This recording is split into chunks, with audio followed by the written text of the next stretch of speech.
O Senhor vê o oculto do nosso coração. 2 homens subiram ao templo com o propósito de orar, um fariseu e o outro publicano.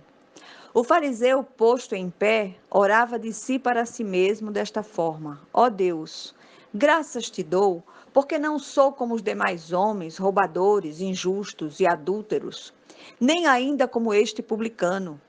Jejuo 2 vezes por semana e dou o dízimo de tudo quanto ganho.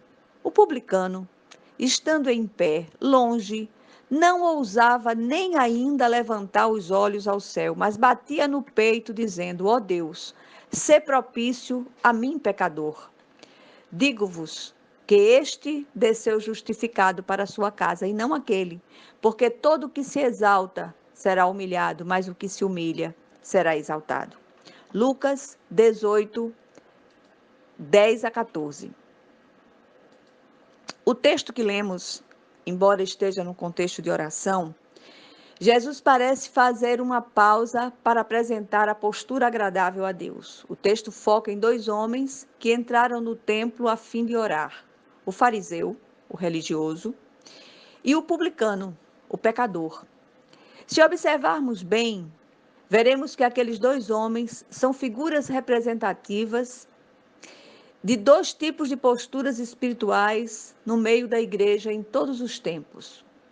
Quando olhamos cuidadosamente para os evangelhos, descobrimos que as pessoas que receberam as mais duras palavras de reprovação por parte de Jesus não foram os pecadores confessos, mas os religiosos empedernidos, os apontadores de erros.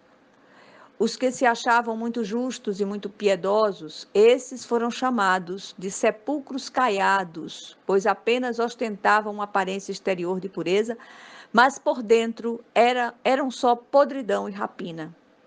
Jesus, certa vez, falou que os fariseus rodeavam o mar e a terra para fazer um prosélito, e depois o tornava 2 vezes mais filho do inferno que eles próprios.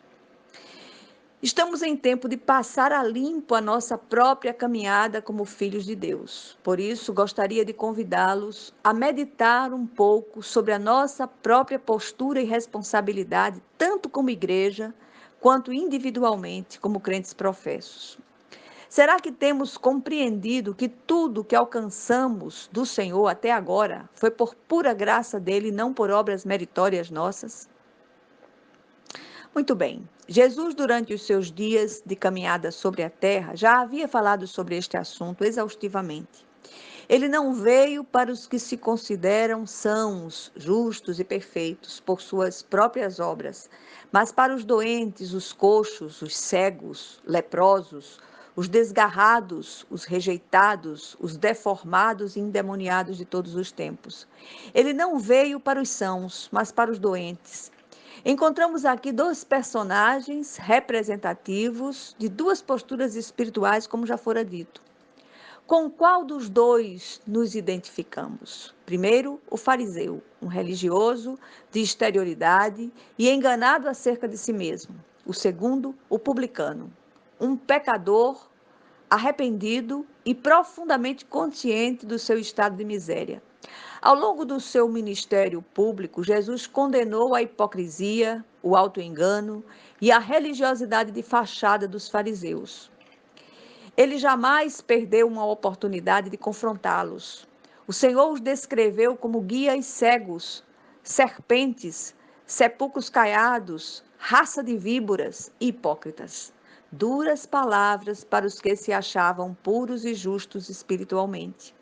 O mais triste com relação a esses fariseus equivocados é que se achavam certos e Jesus errado. É exatamente assim que agem os fariseus contemporâneos, cheios de regras a impor aos outros, nunca a eles. Estão sempre engajados em ministérios que lhes podem dar visibilidade. Aquele fariseu estava enganado acerca da oração, pois orava de si para si mesmo, dizendo a Deus e aos que estavam à sua volta como ele era bom, justo e espiritual. Muitos têm essa postura para angariar notoriedade espiritual. Ele usava a oração como marketing para obter reconhecimento público, não como um exercício espiritual para glorificar a Deus. Ele estava enganado acerca de si mesmo, pois se julgava aceito por Deus em função do que fazia ou deixava de fazer. Não é por obras para que ninguém se glorie. Ele também estava enganado acerca do publicano. Dentro da cultura judaica daqueles dias, os publicanos eram considerados os piores pecadores, pois cobravam impostos dos seus compatriotas judeus para os ímpios romanos, chegando muitos a enriquecer ilicitamente, como Zaqueu. Todos conhecem a história. O que há de diferente entre esses dois homens, visto que ambos entraram no templo com o mesmo propósito, orar? Enquanto o fariseu voltou para casa apenas satisfeito consigo mesmo, o publicano saiu dali justificado, diz Jesus, declarado justo diante de Deus, aceito por Deus. Somos justificados por meio de Cristo, nosso substituto perfeito. É por graça, mediante a fé, nunca por obras meritórias. O homem para o qual Deus olha é o abatido de espírito e que treme da sua palavra. Como pode ser isto, uma vez que o fariseu fez tudo o que deveria fazer e cumpriu todas as regras? Contudo, faltou-lhe o que tem faltado em muitos de nós: humildade e quebrantamento genuíno de espírito, para reconhecer o próprio estado de miséria.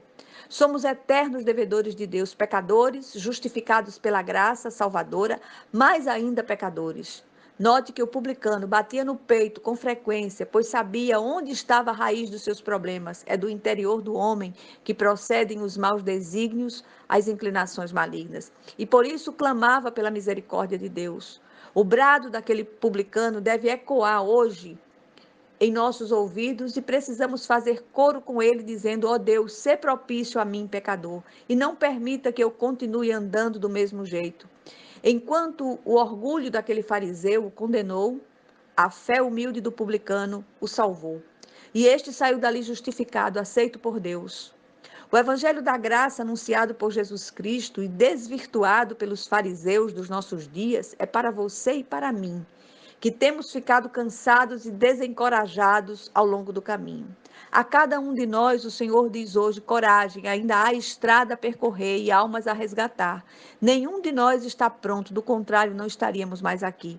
O Senhor usa vasos imperfeitos e frágeis, como você e eu, para que seu poder se aperfeiçoe em nossa fraqueza. O Senhor vê o oculto do nosso coração. Ele não se impressiona com as nossas exterioridades piedosas e religiosas. Humilhemo-nos ante a mão poderosa de Deus, para que ele, em tempo oportuno, nos exalte. Amém.